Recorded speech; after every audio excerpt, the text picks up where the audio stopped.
Hello. So I've been doing a lot of thinking lately, a lot of reflection, because I get a lot of time to do that.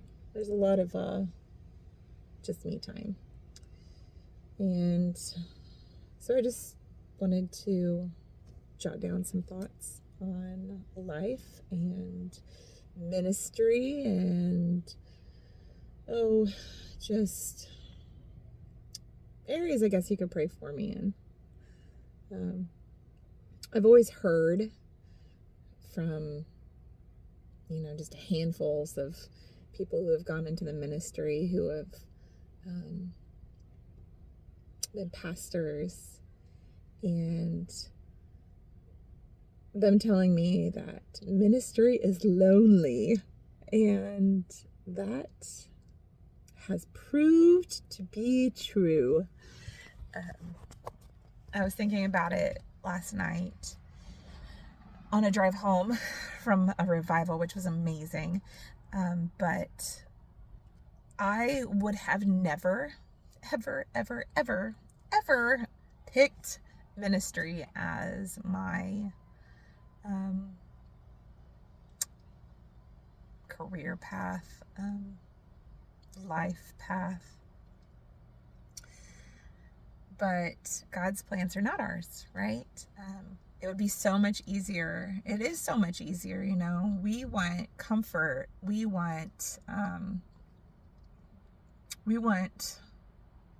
prosperity and just a good life, relaxation. We want to focus on us. We want to build our kingdom. I mean, I know I'm not alone in this, where you have your plans, you have your desire, you have your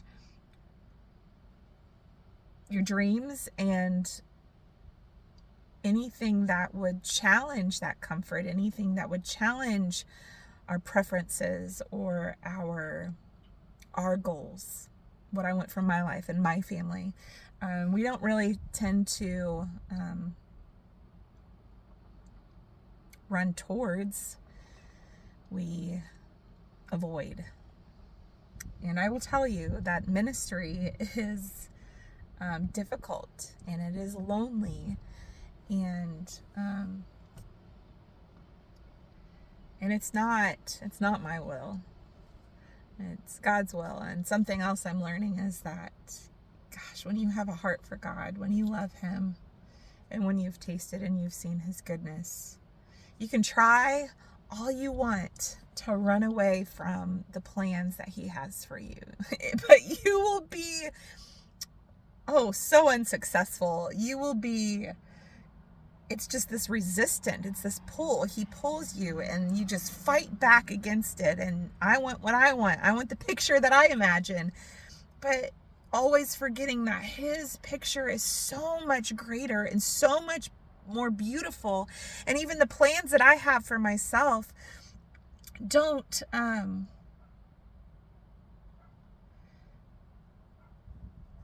won't provide lasting results, if that makes sense.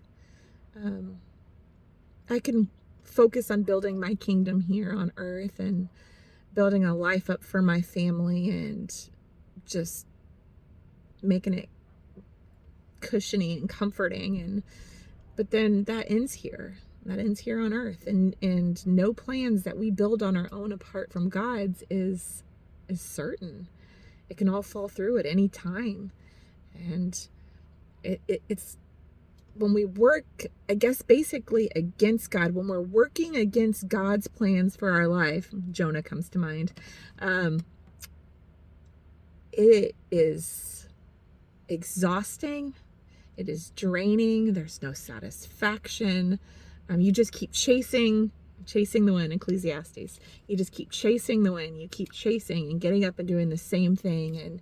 And you're not truly fulfilled. And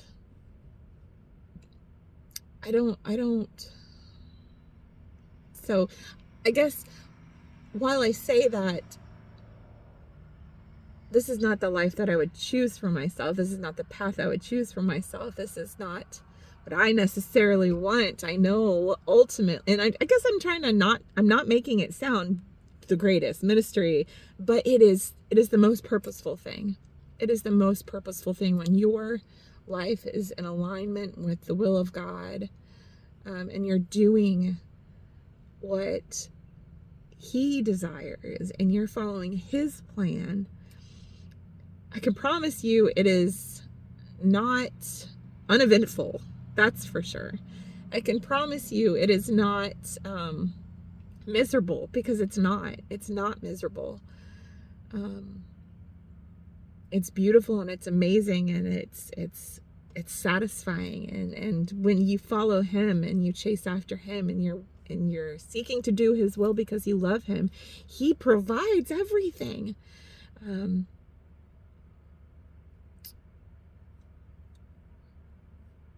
He is your portion, and nothing else can compare to that. And it's the moment that I start to seek in the world satisfaction of any kind outside of God that I'm left empty, and I'm left lonely, and I'm left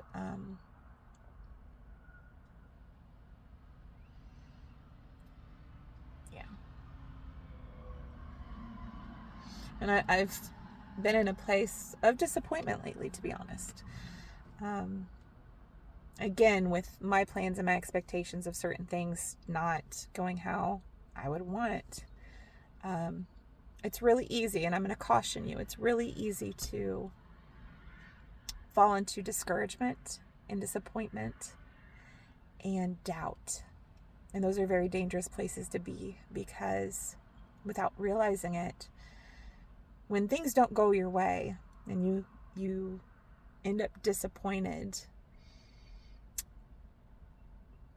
without realizing it, it's really easy to come into alignment with deception of who God is, of His goodness. When we don't get things the way we want them to do, when people come into your life and when they leave, and when relationships don't work out, or any kind of discouragement, it is really easy to fall into the deception that God is holding out on me, or that I deserve better, or that God is not good. And those are not true. Those are not true.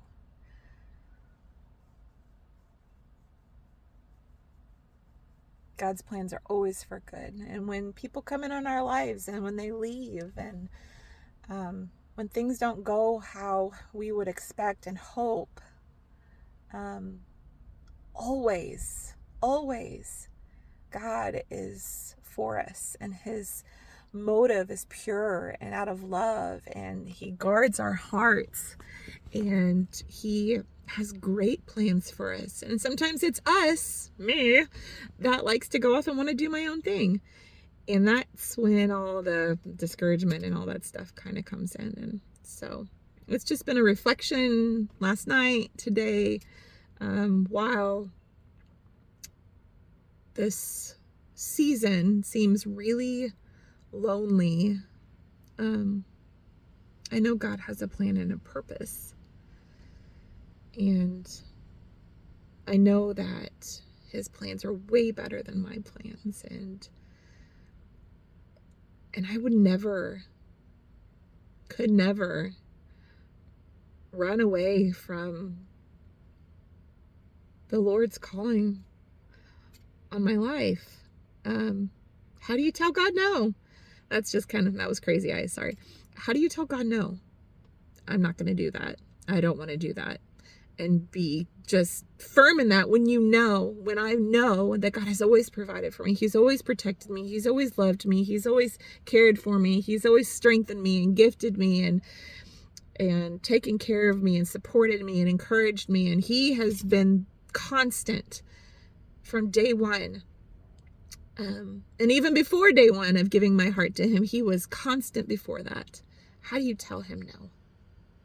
The greatest love I have ever known, ever ever had, how do you tell them no? If you do, life is empty, meaningless.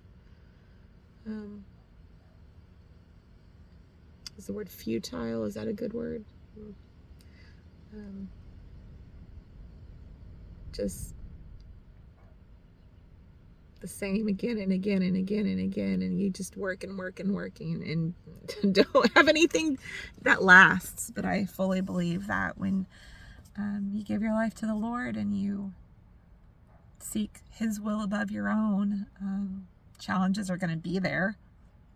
Trouble's going to come. It's not going to be much different in that aspect of somebody who doesn't give their life to the Lord, but I have hope, I have peace, I have love, I have joy, I have a constant companion, I have provision, I have